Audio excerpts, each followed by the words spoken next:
देखिए, हम लोग अखिल भारतीय बैस महासम्मेलन के द्वारा राज्य के सभी प्रमंडल मुख्यालय पर 1 दिवसीय धरना दे रहे हैं जातीय जनगणना में गड़बड़ी के मामले में।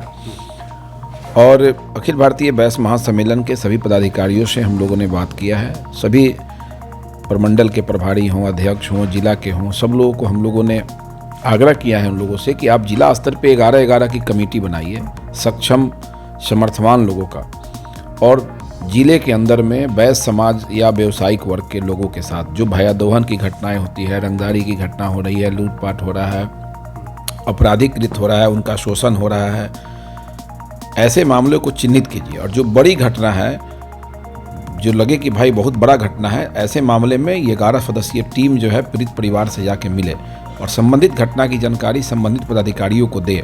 इसके लिए लड़ाई लड़िए, आंदोलन कीजिए और मुकाबला करने को तैयार हो जाइए, नहीं तो फिर समाज का वजूद समाप्त हो जाएगा।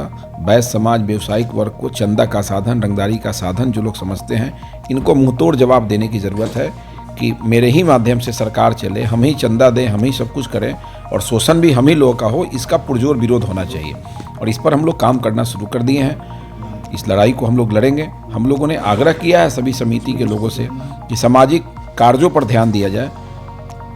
कम से कम प्रमंडल मुख्यालयों में 21 गरीब कन्याओं की शादी अखिल भारतीय बैस महासम्मेलन के द्वारा प्रति वर्ष कराने की अभियान की शुरुआत हो। केवल बैस समाज नहीं, किसी भी जाति वर्ग की गरीब लड़की हो, असहाय हो, उसके परिवार के लोग अगर उसके खर्च को वहन करने को तैयार नहीं है तो 21 कन्याओं की सामूहिक शादी कराइए। गरीब परिवार के लिए आगे बढ़िए। जो प्रतिभावान छात्र छात्राएं हैं, मैट्रिक में, इंटर में या विभिन्न परीक्षाओं में, केंद्र या राज्य की परीक्षाओं में टॉप करते हैं, उनको सम्मानित करने का सिस्टम शुरू कीजिए ताकि लोगों को लगे कि ये अखिल भारतीय बैस महासम्मेलन सामाजिक कार्यों में भी आगे है। नेतृत्व अन्य समाज आपको तब देगा जब आपका क्रियाकलाप उस ढंग का हो जाएगा। इसलिए हम बैस समाज के लोगों को, व्यावसायिक वर्ग के लोगों को जो लगातार काम करते हैं, चंदा भी देते हैं, आपदा में विपदा में काम भी करते हैं, सहयोग भी करते हैं, लेकिन इसका जस हमारे लोगों को नहीं मिलता है, इसका जस दूसरे लोग लेके चले जाते हैं। तो अब हमको अपना काम का जस अपने लेने के लिए आगे आना पड़ेगा। ये जो देख रहे हैं कि विरोध करने पर लाठियां चल जाती है।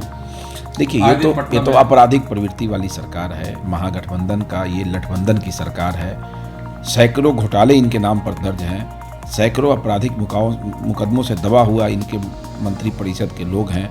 इनसे न्याय की बात करना बेईमानी है। ये आंगनबाड़ी सेविका, सहायिका से लेके सभी कर्मियों के साथ इनका जो व्यवहार है वो काफ़ी निंदनीय है। मारना, पीटना, दबाना इनका रीत बन गया है। इसलिए 2024 और 25 के चुनाव में बिहार की जनता इनको उखाड़ कर फेंक देगी। लोजपा से जो आपका गठबंधन, देखिए, भाजपा के संदर्भ में जो भी विषय है, ये भाजपा के वरीय नेतागण आपको इस संदर्भ में बताएंगे।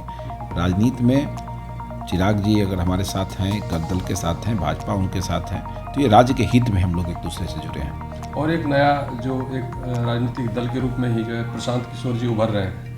राजनीति में हर किसी को आने का अधिकार है। गठबंधन की क्या संभावना है? बिल्कुल, इस संदर्भ में कुछ भी कहा नहीं जा सकता है। राजनीति में हर किसी को राजनीति करने का हक है, पार्टी बनाने का हक है। जो भी आए उनका स्वागत है। सभी लोग जनता के हित के काम करें, क्षेत्र के हित का काम करें, विकास की बात करें। जनता को निर्णय लेना है कि किस पार्टी को महत्व देंगे। राजनीतिक हल्के में या मीडिया में हम इस पर संज्ञान हम लोग नहीं लेते हैं। चर्चा होने से क्या होता है? बात है कि जनहित के मुद्दों पर काम होना चाहिए। चर्चा तो आप भी अभी 500 लोग लेके घूमेंगे तो आपकी भी चर्चा हो जाएगी। ये राजनीति का आधार नहीं हो सकता है। जो काम करेंगे, लगातार करते रहेंगे, उन्हीं को इसका लाभ मिलेगा।